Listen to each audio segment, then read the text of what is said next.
I'm Emily Chang, and this is Bloomberg Technology live from Cupertino, California. The iPhone 10 is here, featuring an edge-to-edge screen, no home button, and facial recognition technology. The price tag, $1,000. Plus, the new watch has cellular capability, allowing runners and other active sorts to leave their phones at home and still make calls and listen to music. And the whole event took place at the sprawling Apple campus. We are live here now in front of the Steve Jobs Theater, where it all went down. The theater that may have stolen the show today. An absolutely breathtaking place, multi-story glass walls, spinning elevators, and inside, 4 stories down, is where all of these new products were unveiled. I'm joined now by our editor-at-large, Corey Johnson, joining us from LA, and sitting next to me, Mark Gurman, our Bloomberg tech reporter who covers Apple and brought us many of the details before they were told to us today. However, you got to hold the phone, touch the phone. I got to hold it as well. Right. Curious, your first impression. The iPhone 10, it's really hot. I mean, it's a nice phone. It's really cool, edge to edge. I'm sad that it doesn't go on sale till November, you know, as a fan of the product, and also from an investor perspective too, that misses a whole quarter of sales. So it's going to be interesting to see. But yes, it's nice. You know, in terms of the product itself, you know, it is light, it is small, especially if you've been carrying an iPhone 7 Plus. The other thing that struck me was the height of the screen. You don't have to scroll so much to see what you want, and the facial recognition technology is key. Yeah, I actually was able to set up my own face when enrolling my face, and you twist your head around like this twice. It's quicker than putting in like 5 fingerprints. I feel like I was the first person outside of Apple to enroll my face in Face ID because I didn't see anyone else trying to do that. But it's a quick setup process. It works really well. If you have a Touch ID app on your phone, it'll automatically convert on the 10 to a Face ID app. So they integrated it really well. And like you said, the screen is taller. You can see more video and text. It's nice. So, Corey, I know you'll be getting your hands on one soon, I'm sure. But curious, from your perspective, you know, looking at the big picture, how big of an upgrade cycle do you think this will actually be, given that 80% of people who are going to buy this phone already have an iPhone? Yeah, obviously the biggest change in iPhones ever was not having a phone into having a phone that happened 10 years ago. But I think that, you know, it's a big upgrade cycle that they're facing an opportunity there for.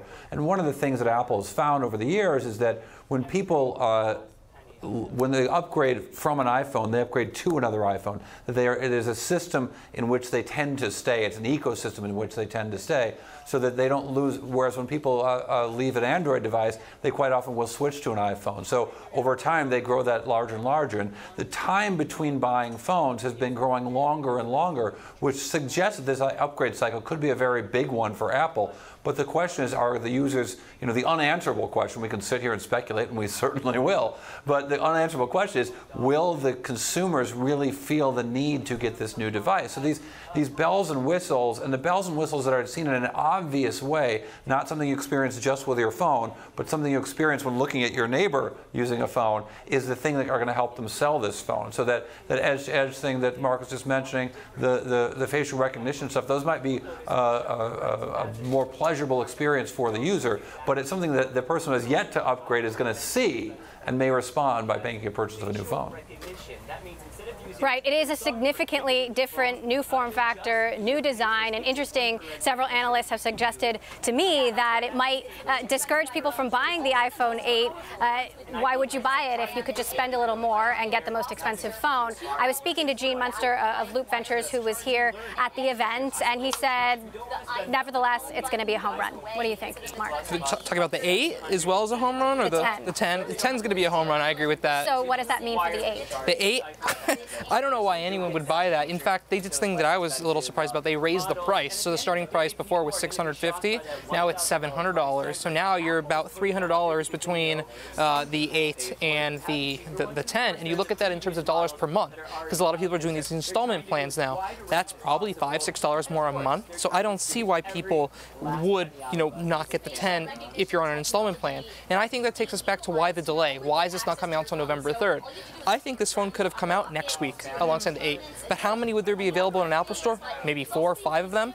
But if they wait, they have more capacity, they've built up. Now that they announced, they have more people working on it, they can bring in more factories. So I think they're saving up for a big November 3rd launch and trying to have as many of these phones as possible. And it's going to be available in many more countries on November 3rd than it typically is on the first day, correct? That's right. It's a lot of waves happening at the same time here, with 3 new phones and multiple countries per wave. So it's a big expansion of the iPhone. I want to talk a little bit about the Apple Watch. They really emphasize the health features of the Apple Watch, the sports features. They actually introduced the watch with a surfer wearing the watch while riding a wave and getting a call on the watch. Corey, obviously I know you are obsessed with fitness trackers. Apple said today that this is now the most popular watch in the world. That's their numbers.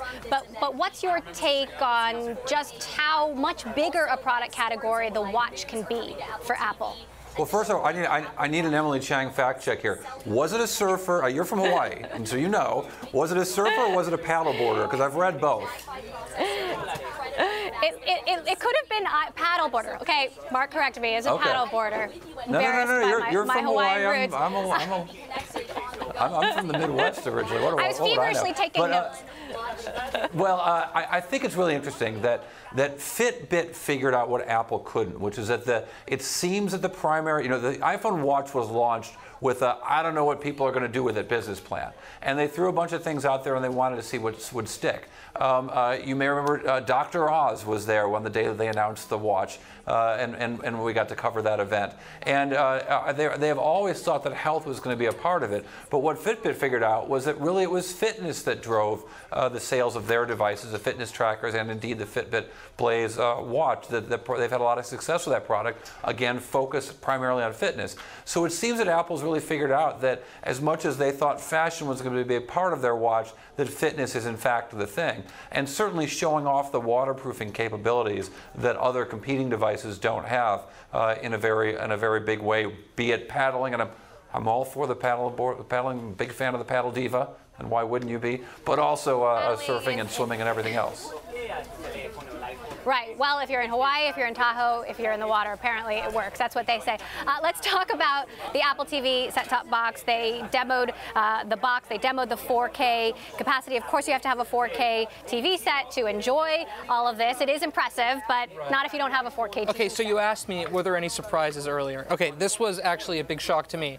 The 4K video, if you have 1080p videos in your iTunes library, they're actually going to convert those for free to the 4K video content. That is not something I would have imagined Apple would do. They would typically try to, it's a different video quality, offer both, charge more for the higher end. If they're actually upgrading them, and then when you buy it new, they're actually going to charge the same price that they would charge for a 1080p now that you would pay for 4K. It's a great thing, and it makes people probably happy that they bought a lot of movies from iTunes. Interestingly, could Apple speed up the adoption of 4K technology single-handedly? A little bit, because 4K traditionally costs more to download that content, and evening the playing field in terms of price, something that they're doing that could spur adoption. However, the box itself is $180, starts at that, so it's $30 more than the original Apple TV from 2015 with this new software and whatnot. All right. So, yeah. All right, Corey, final thoughts. Well, look, 4K TV is going to be table stakes, and the same that every new TV is going to start to offer that. They've got to have it. It's not like it was a fantastic invention. They're the first ones out there. They don't have all the partnerships they would like to have with 4K TV, but they're just going to have that as an option going forward. So I don't know that it's such a huge deal for Apple, because everyone's going to be expected to have that. What they're really competing against with Apple TV is stuff already built into TVs, and they've got to have a more compelling offering there.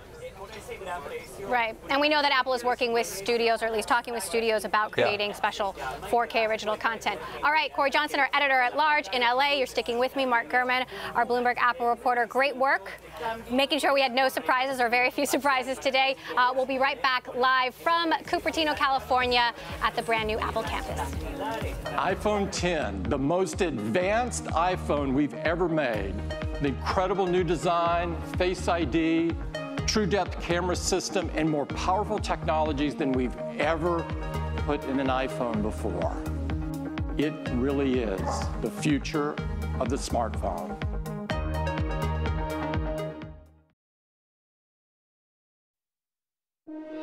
The first iPhone revolutionized a decade of technology and changed the world in the process.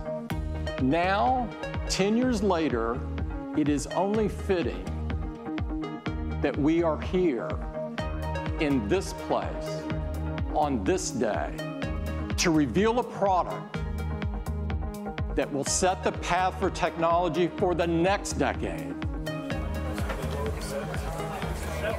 Welcome back to Bloomberg Technology. I'm Emily Chang, live from Apple's brand new campus in front of the Steve Jobs Theater, where the new iPhones were just unveiled. Corey Johnson, our editor-at-large, joining us from LA, and sitting next to me, Alex Webb, our Bloomberg Tech reporter who covers Apple. I want to talk a little bit about the price, $999, the lowest price for the iPhone 10. At that price point, which we expected, how do you think the iPhone's going to sell in the U.S.? How is it going to sell abroad? Yeah, that's a very good point, because there are two very different issues here. Clearly, in the US, there is a huge fan base for Apple devices, and there is, of course, carriers whereby you can spread the cost over a number of years. 2, maybe even now 3 years, as it looks as though that's what the innovation cycles are turning towards. I think in the US it will probably still do very well. The question then, when you turn to China in particular, where Apple is very much a status symbol, and therefore, if you're going to be buying the iPhone, you want to be buying the top iPhone. If you're not buying the top iPhone, then you may not be buying an Apple device at all, and you might then be turning towards the devices from Huawei or Oppo or Vivo, which have similar edge-to-edge screens, but are $300 cheaper. Right, a lot cheaper. And of course, as we know, worldwide, Samsung is in the #1 spot. Huawei recently surpassed Apple globally. Corey, what's your take when you look at the market share out there and what Apple is up against? What's your take on how well this will sell? Well, so first of all, Apple's never tried to really win the market share game. I think their goal is to win the profits game, which is to say they've identified there's a section of the market where there's an opportunity to make a lot of money, and there's a bigger market where no one's going to make any money, and they want to be in the place where the money is made. And so while they have, less than half, charitably, less than half of the market share out there of smartphones, they have well more than half of the profits in the smartphone business. And so I think that they recognize that across all their products, at all price points, they want to be there making money. And that there is a place, and it's not just emerging markets for their cheaper phones or their SE. I mean, Emily, my children, they're not getting the expensive phone because they're going to trash those phones. And so, there is a place in the developed market, too, for those cheaper phones, and they've had some success with the SE. I'll be curious to see what this does for their average selling prices, really in the first calendar quarter of next year, when all these phones are in the marketplace and we're away from the bump that you might see in the first sales in November and December, to see sort of what this does for their ASP and if it really jacks that average selling price for all the phones coming out of the company, because they historically have not told us which of the phones are selling, and we have to divine that out of the ASP information. Let's talk about the cheaper phones, because they've actually had fairly mixed results. I mean, maybe your children love them, but in emerging markets and around the world, Alex, their dad haven't loves the their results price. been fairly patchy? Well, it seems as it's a mix. It's hard to tell. Basically, Apple doesn't break down what they do. The key market they're really trying to grow in is India, and they're also in a strange dichotomy right now, where we've entered sort of an S-curve or getting to the top of the S-curve in terms of smartphone innovation. What can really come to a smartphone? So Apple has been trying for 2 years to announce that it's pivoting in a way, and it's moving towards services, which is why things like ARKit are really important. You can get more people buying apps from the App Store. But if you're really going to suck people into this universe of paying for things through the App Store, using Apple Music, using iCloud, all those things, well, you need to be selling the phones they can afford to buy. And that's the effort in India and other places, developing economies, where you really they've got to aggregate. What are they doing? Are they making money on the hardware, or are they paying money, getting more money down the line? Are they robbing pizza to pay Paul, so to speak? You mentioned AR. Some folks were hoping there would be more announcements around AR today. They definitely featured a couple of game makers. For many years, Apple has been trying to pitch itself as a gaming platform. It hasn't been quite successful there. What do you make of those announcements? They're clearly building blocks. They're the first building blocks. We saw ARKit back in June when you spoke to Tim, and he was very bullish about it. The developers have come up with a huge number of apps which can go into the iPhone. It seems as if the hardware is pretty impressive. A lot of the stuff they can do on the new iPhones really enables quite impressive AR applications. This is the first step, really, in a market which they think could be huge. We've reported they're working on some sort of smart glasses that appear 2019. Tell me more about that and when. Well, the earliest we think is probably 2019. That's what we've reported when they have prototypes at the very least. We don't quite know how advanced those capabilities will be, whether they're full AR in the sense that you might see with HoloLens, or whether they're just information in your field of view in the same way that you had with Google Glass. But it is an opportunity to place more wearables on you, add to the watch, add to your AirPods, and probably still tethered to your iPhone, and therefore making sure that you still buy an iPhone.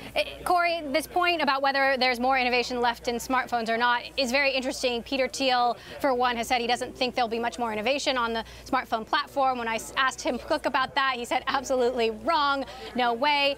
It's hard not to be impressed when you see the new features, even if they feel a bit incremental. They are better. They are so much better. I'm curious, from your perspective, where you see innovation in smartphones going. Well, I mean, I think that the innovations for smartphones are limitless. I mean, the innovations that came from the iPhone weren't better calls. In fact, arguably they were worse calls, right? The innovation, and yet we still call them phones, but the things that people do on their phones are the things that have, the businesses that have come out of the iPhone are Instagram. They're Uber. They're things we couldn't have imagined 10 years ago that have become some really, really big multi-billion-dollar businesses and global businesses, and grown at paces that are only possible in the technology industry. So the idea that with this AR stuff, that what is now best expressed through Pokemon Go could be anything going forward, and so much easier to develop because of the development tools that Apple has created, the authoring tools that's part of this new operating system, and now the hardware in this hardware launch announced today. I think the possibilities are limitless, and I think Peter Thiel is wrong again, entertaining as ever, but wrong again. All right, and Corey, by the way, there was a surfer and a paddleboarder demonstrating an Apple Watch. That's why we were all confused. So we were both right. Corey Johnson, our editor at large in LA, you're sticking with me. Alex Webb, our Bloomberg tech reporter. Thank you, as always, for your reporting leading up to this event and the weeks going forward. Thank you. All right, we'll be right back with more of this live special from Apple's brand new headquarters in Cupertino. We're at the next major inflection point. One that has the most stunning visuals ever, that are ideal for the large TV screens that are coming into our living rooms. This will bring cinematic quality to virtually everything that you watch. That's why I am so excited to introduce Apple TV 4K.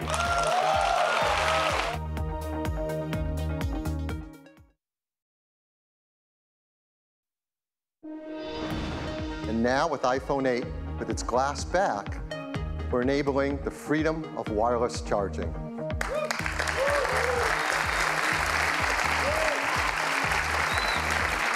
I mean, this is a simple thing. We do this every day. We use our phones in the day and we charge them at night, often on a charger by our bedstand in our homes or in our hotels. And words can't describe just how much nicer it is to just put it down and pick it up whenever you want to charge without ever having to plug in a cable again. Welcome back to Bloomberg Technology, live from Apple's brand new campus in the Steve Jobs Theater, where 3 new iPhones were just unveiled, as well as an Apple TV set-top box and a new Apple Watch. I want to get straight to New York, and our Bloomberg stocks reporter, Abigail Doolittle, who's been following the markets. Apple stock reaction a bit muted, but Abigail, why don't we start with what we saw in the broader markets today? Well, it was a pretty exciting day, Emily. Quiet day at first, but then we finished with record highs for the major averages, the Dow, S&P 500, the NASDAQ, all putting in record highs. The S&P 500 also putting in an all-time high, the first time that's happened in more than a month. So despite the fact that the gains for the major averages were somewhat muted, up about 0.3%, we do have those records. And despite Apple, because even though Apple finished down just about 0.4%, so like you were saying, not a big move, very volatile in the day. At the highs, up 1.5%, at the lows, down 1.7%. So investors really trying to figure out what this new iPhone 10 means for the stock. Is this a buy the rumor, sell the news event? The stock, of course, is up in a huge way over the last year, up more than 50%. So today, a little bit of consolidation for shares, investors trying to figure out what it means. And of course, that could, Emily, for the stock, come down to not so much just the phone, but also supply. Will there be enough of these phones out there once it is launched in November? Now, I know you've been digging into the reaction among the various Apple suppliers. What did you see? Well, you know, not much of a reaction there, Emily. It's pretty funny. If we take a look at the likes of Skyworks, Cirrus Logic, along with Broadcom, those stocks all finished down modestly, down less than 1%. You'd think that there would perhaps be a bit more of a reaction considering that Apple itself was so volatile in the day, but that just wasn't the case considering that these stocks could in fact be a tell to some degree for Apple, because these are the parts that go into the phones.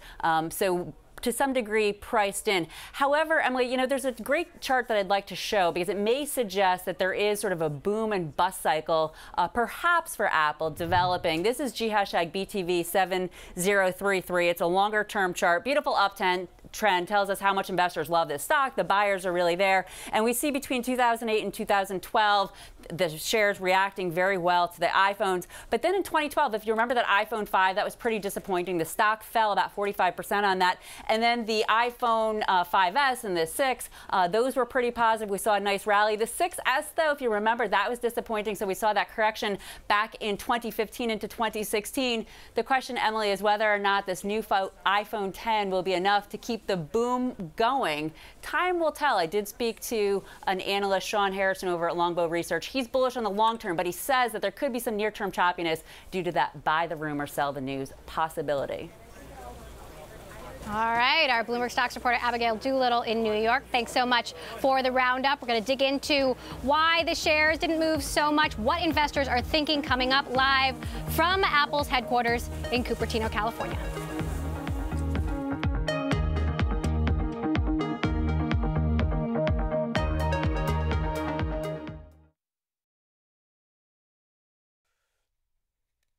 I'm Mark Crumpton in New York. You're watching Bloomberg Technology. Let's begin with a check of First Word News. President Trump is expected to travel to the U.S. Virgin Islands to see the damage caused by Hurricane Irma. Virgin Islands Governor Kenneth Mapp says the trip will take place in about a week. The United Nations most senior official on disarmament issues says nuclear testing by North Korea is a violation of global norms and the Security Council's united stance in taking measures to curb the North's behavior is crucial to international peace and security. As far as I could hear, no one is really asking for any collapse of DPRK, quite the contrary. No one is, talking about regime change. In Geneva, the International Organization for Migration says the number of Rohingya Muslims arriving in Bangladesh from Myanmar far exceeds humanitarian agencies' initial predictions. As you can tell, with 313,000 so far since in this period, the system is clearly at full stretch and needs all the support it can get if all of these very vulnerable refugees are to be looked after appropriately. Human rights groups accuse the UN of ignoring the ethnic cleansing taking place on a large scale against Rohingya Muslims. In Paris, protesters rallied against President Macron's proposed changes to France's labor laws. Macron says the moves will make it easier to hire and fire workers.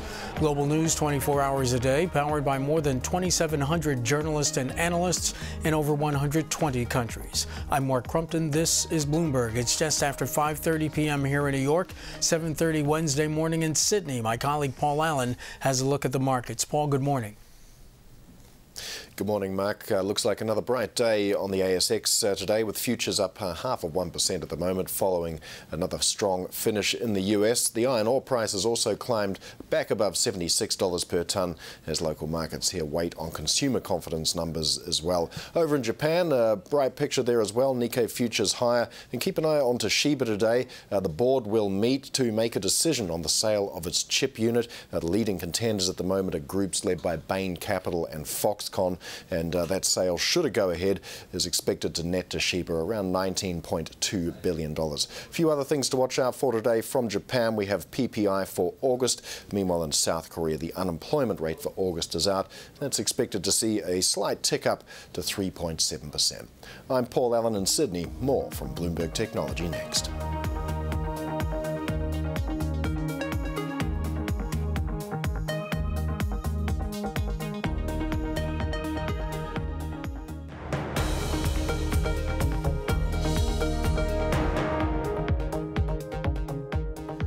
We do have one more thing.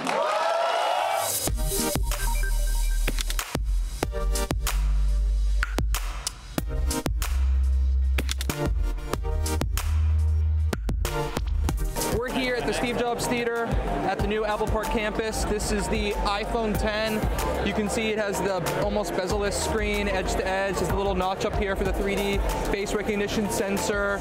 You can see on the back it has a glass back now, stainless steel edges. This thing looks really nice. This is the OLED screen, which really makes whites and blacks and other colors just pop out. You can see the time in the corner here. They sort of split the status bar. Bottom charger, and this has the wireless charging on the back as well. Overall, the screen is 5.8 inches, so it's a little bit bigger than the screen than on the iPhone 7 Plus and now the 8 Plus. But overall, this feels like it's about the size of an iPhone 7 and iPhone 8, the smaller phone, because of the super slim bezels all around. And I know people have been asking about the side button. It's a little bit longer now. You can hold it down to activate Siri. I'll show you that here. Also, double click for Apple Pay. You can see there. Now to go home, as we reported, you just swipe it from the bottom, and you can invoke multitasking as well in there and just swipe between different apps. And the cool part about it is that the larger screen, you can see so many more text messages at once, and it's great for video as well. The iPhone 10 goes on sale November 3rd after pre-orders at the end of October, starting at $999 for a 64 gigabyte model, and there's also a 256 gigabyte version as well.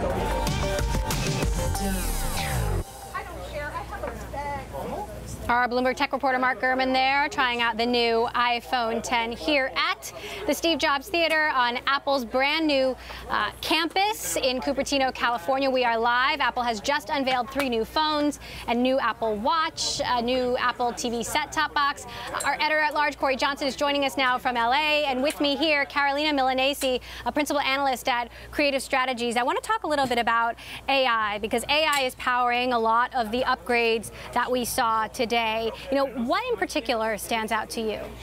I think what is interesting to me is how Apple can make AI relevant to the normal Joe Bloke on the street, and also appeal from a Wall Street perspective to investors to show where Apple is going forward.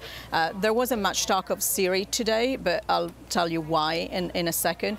What we have learned today is that there's a lot of machine learning going on with the new CPU and GPU that the new devices have, as well as AI. And having the device to be smarter, but also creating a smarter union between you as a user and the device is where Apple is going. If you're thinking about Face ID, often they mention how Face ID is learning.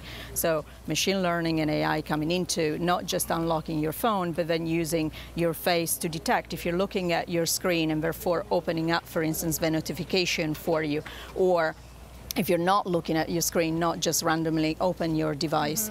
And then, you know, for a more mundane and just for a laugh, the Animoji that look at your face expressions, you know, your smile, the tone of your voice. That definitely got the most laughs with the Animoji, which overlays your expression over an emoji. And that you can use in a message. Craig Federighi doing that. Only he could have pulled that off. That on stage. I do want to talk about your Siri point, though, because there are some numbers to show that Siri is less popular this year than it was last year, and this is supposed to be the way of the future, right? Voice-activated smart assistants. Why is that?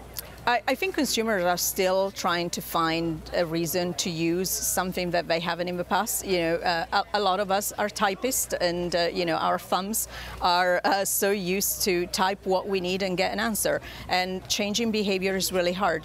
But I do think that with HomePod being launched later in the year, Siri will have her moment. I think that the union of Siri and the home environment with HomePod will really have the next version of Siri speaking to consumer more. Today we heard about it when it came to watch, and so the idea that now with a cellular connected watch, Siri will talk back to me. And that's a useful use case, because I don't want to be watching a very small screen. We didn't hear much about the HomePod today. We do know that the HomePod will start shipping at the end of the year. It was the big thing at WWDC just a few months ago. But Corey, this is a very competitive market, of course, with Amazon Echo and Google Home. You know, what is Apple walking into here?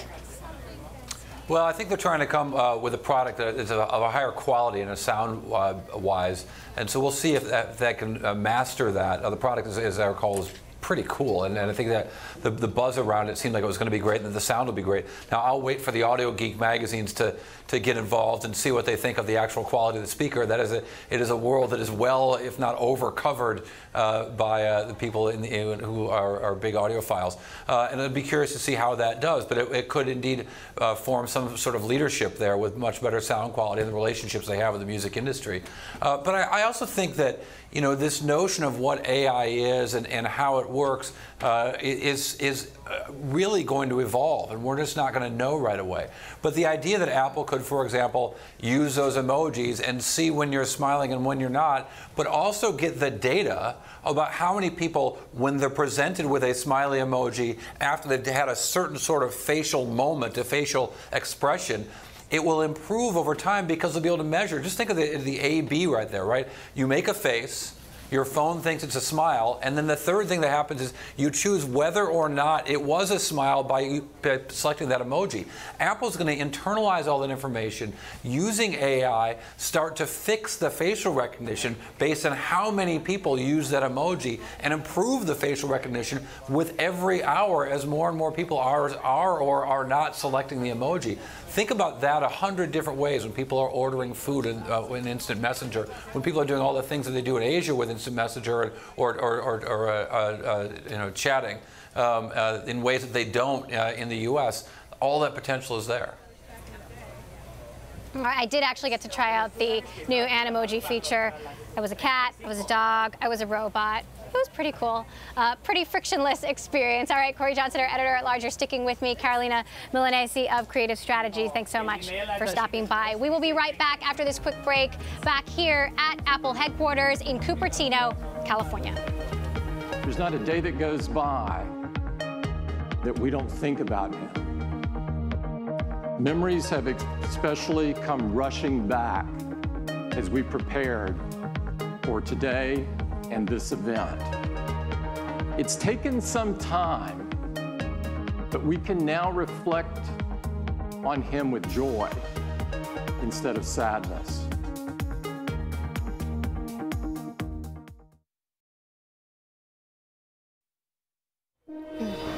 Welcome back to Bloomberg Technology, live from Apple headquarters in Cupertino, California. I'm joined by our editor-at-large, Corey Johnson, in LA. And with me here in front of the Steve Jobs Theater, Horace Dediu of Asymco, once called the most accurate Apple analyst on the street. So I want to hear your numbers. The shipping data is a little bit later than we expected, but how many iPhones do you think Apple will sell in the holiday quarter? I think the holiday quarter is going to be a record breaker.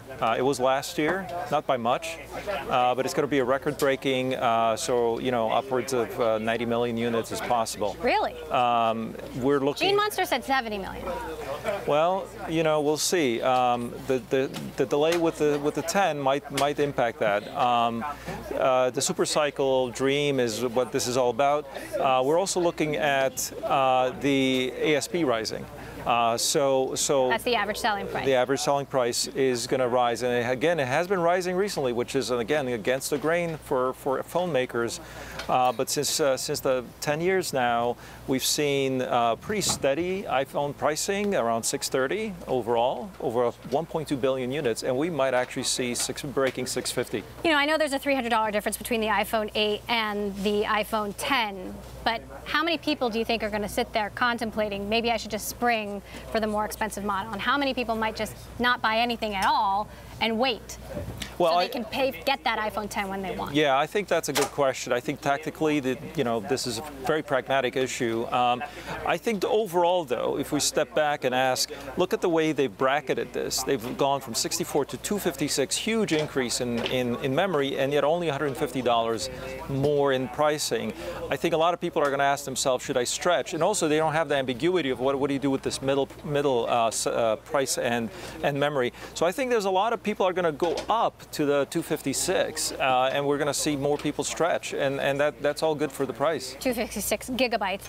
Corey, Apple has some of the best margins of any company in the world. With the ASP, or the average selling price, rising considerably, what does that mean for margins? Well, we just fundamentally don't know about cost. What's interesting about in some prior phone launches is the higher end phone with a higher selling price actually had lower gross margins, and then if you figure operating margins later, but just in terms of gross margins, lower gross margins. As you point out, at least in the hardware world, I mean, of course the margins are nowhere like in some businesses like software and so on, but in the hardware world they have maintained margins upwards of 35%. So we just really don't know, and another reason it's going to be hard to figure it out is because a lot of this componentry is going to be different. We also, and then it gets a little accounting geekery, but with all of these new advances in the software, we don't really know how they're going to amortize those costs into the cost of goods sold, so that gross margin could be affected by their notion of the duration of the value of software like artificial intelligence software that's been created. So it's going to be hard to say. Once we get our hands on some phones, we can crack them open and start to literally count the chips in there and count the componentry and understand what's in it. We'll have a better idea of what the components actually cost. But we really won't know until we get a clean quarter full of all of these sales at the end of the first calendar quarter to understand what that is, especially because these phones will ship late. And I would imagine probably about 10% fewer units than if the phone actually launched at the beginning of the quarter. Now, Horace, I want to talk to you a little bit about the watch, because there's been a lot of skepticism about just how big a market can be. Horace, Apple announced today it's the best-selling watch in the world. Some estimates put, 41 million Apple Watches will be sold over the next year. That's about as many iPhones as they sold in the last quarter. That's a lot. I'd go a little lower than that. I think that they've sold overall 30 million to date, and it's 2.5 years now, and that may even be a little bit on the high side.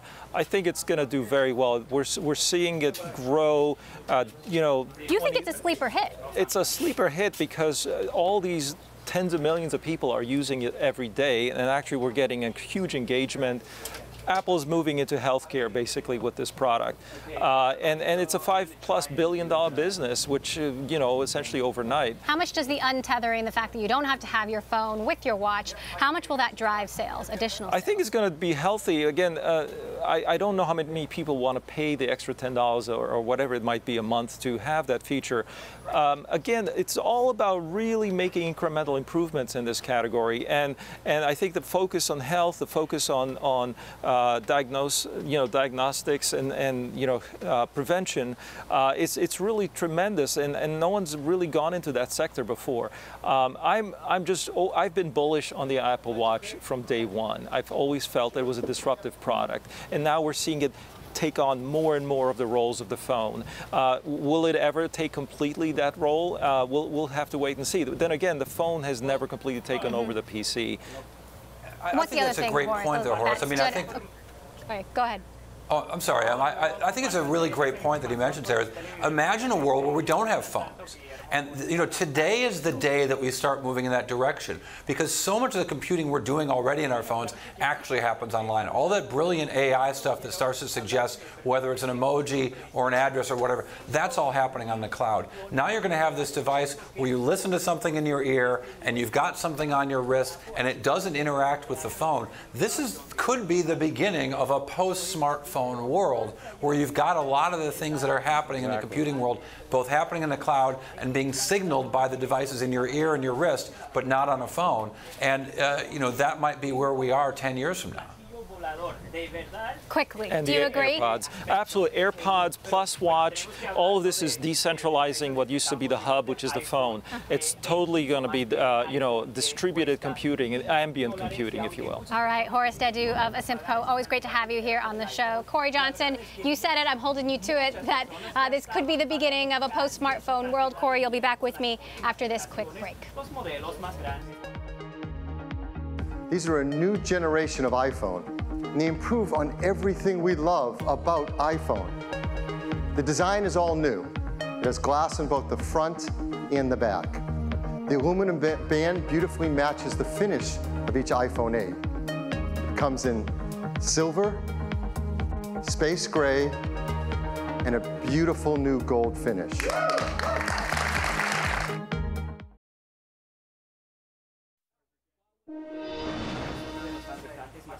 Welcome back to Bloomberg Technology, live from Cupertino, California, at the Steve Jobs Theater on Apple campus, where 3 new iPhones were unveiled earlier today. Joining me now, our editor-at-large Corey Johnson in LA, and from our studios in San Francisco, Brian White of Drexel Hamilton, Global Head of Tech Hardware and Software. Brian, look, shares ended the day slightly down. Apple shares, why?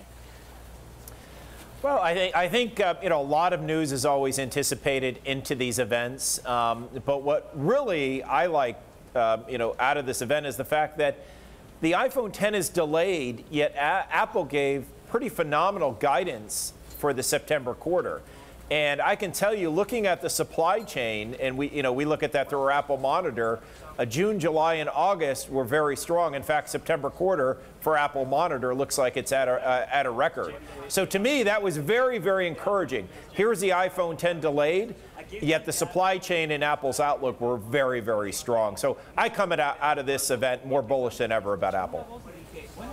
Right. You can start pre-orders at the end of October. It'll be on sale starting November 3rd in a few dozen countries. Brian, we haven't talked at all about the charging technology. All of these new iPhones have wireless charging technology. There's a new pad that will be available next year, AirPower, where you can charge multiple devices, your phone, your watch, your AirPods at the same time. You know, what do you make of this step forward when it comes to charging technology and battery life? Well, I think it's going to make everyone's life a lot easier. You know, just even coming to this event and all the chargers I had to bring with me.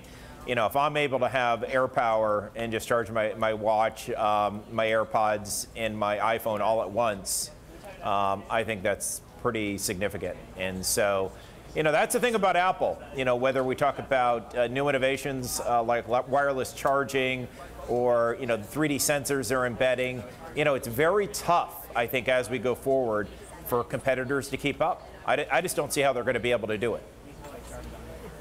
Interesting, given that Samsung is currently in the lead when it comes to global smartphone market share. Huawei is number 2. Oppo, Vivo, Xiaomi all have much cheaper alternatives to the iPhone. You don't think that's stiff competition? So I've always felt, you know, Samsung is a great competitor. There's absolutely no doubt. Huawei's done a decent job. And I think outside of that, though, while Vivo and Oppo, we know the reason why their market share has gone up so significantly. You know, China's 4G network has expanded, and that has brought you know, consumers into the system to buy 4G smartphones that can't yet afford an iPhone. And I'll tell you what, as soon as they can afford an iPhone, they're going to buy it. And that's going to be trouble for Vivo, Oppo, just like it was for Xiaomi the last couple of years as Vivo and Oppo came to power. So a company like Apple that can do the hardware, the software, and the services, which is exactly what we saw today, how all those are intertwined, I think it's going to be very, very difficult. So yeah, Samsung, Huawei always be around. Outside of that, I really don't see much competition. Tim Cook talked today about this being the first day of the start of a new generation of technology. Corey, I want to take a moment to talk a little bit about the man who brought us here, Steve Jobs, of course, who co-founded Apple. The theater behind me is named after him. They opened today's event with an audio recording of Steve Jobs talking about what it means to produce wonderful products and give such things back to humanity. You know, at the same time that today is sort of the end of an era, it's also the start of something new, a fresh start for Apple moving to this new campus. And as we see Tim Cook's Apple start to emerge, he is speaking out more vocally about political issues, about moral issues. Corey, how do you see Tim Cook's Apple, Tim Cook's legacy shaping up? Corey? Brian? Well, I think, yeah, I think, you know, Apple, you know, has always had a North Star, whether that's making great products or on social issues. And I think Tim Cook has been more vocal, but to be honest, I think that has always been part of the Apple culture. And I think Tim Cook is talking more about it, but really carrying the baton that the company always had. Well, we'll be talking about that for the next several years, the next 10 years at least. Brian White of Drexel Hamilton, thanks so much. And thank you all for watching this special edition of Bloomberg Technology Live from Apple headquarters on the day that the iPhone 10 was unveiled. This is Bloomberg.